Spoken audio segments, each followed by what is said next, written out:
ini menjadi tanda bagi kita bahwa pemeliharaan Tuhan itu tidak pernah berhenti bagi kita. Dan bukan hanya itu, makin hari, minggu lepas minggu, bulan lepas bulan, tahun lepas tahun, kasih-Nya makin berlimpah dalam hidup kita. Amin.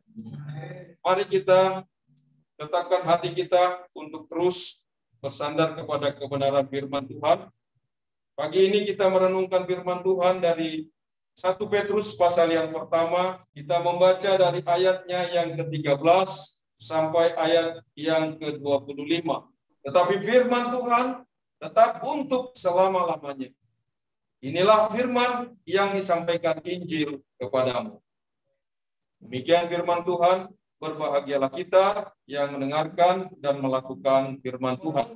Bahwa dalam pengharapan kita kepada Allah di dalam Yesus Kristus, kita tidak sia-sia.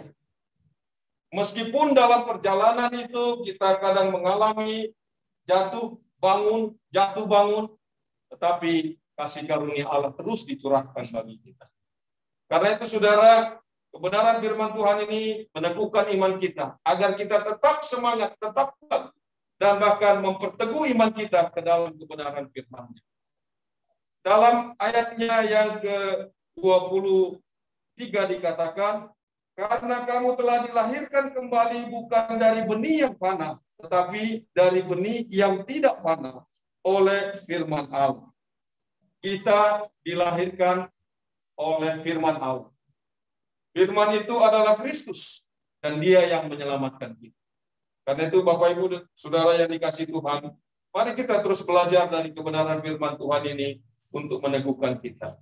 Dalam 1 Petrus pasal 1 ayat 13 sampai 25 ini, firman Tuhan ini mengajarkan sikap pengharapan atas kasih karunia Allah.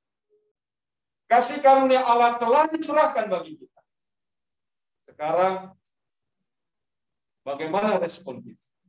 Bagaimana sikap kita? Bagaimana saya menanggapi kasih karunia ini? Itu akan sangat menentukan jalan hidup kita terus bersama dengan. Saudara, kalau saudara lihat mobil-mobil di depan itu parkir, itu bukan mudah untuk memarkirkan mobil di tempat seperti itu, saudara. Silakan ditanya bapak-bapak yang bawa mobil. Semuanya mepet, sampai takut kita hanya untuk buka pintu saja, udah nyenggol kendaraan yang lainnya. Tapi mengapa bapak-bapak bisa parkir di tempat seperti itu? Yang bawa mobil tentu tahu. Sangat ditentukan oleh sikapnya terhadap keadaan di sekitar. Betul enggak, Pak?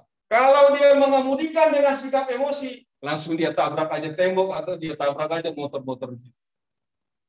Tapi karena pengemudi itu dia harus tenang, sikap hatinya menentukan bagaimana dia merespon sekitarnya. Maka dia dapat parkir, saudara. Meskipun jaraknya hanya selebar jari ini, saudara. Ya, dengan kendaraan lain. Jadi sikap hati menentukan bagaimana kita melihat keadaan dan bagaimana kita memberikan tanggapan terhadap kebenaran firman Tuhan. Dan itu diajarkan oleh firman Tuhan pagi hari ini bagi kita. Firman Tuhan ini mengajarkan dua sikap. Bagaimana kita memiliki pengharapan atas kasih karunia Allah yang dicurahkan itu.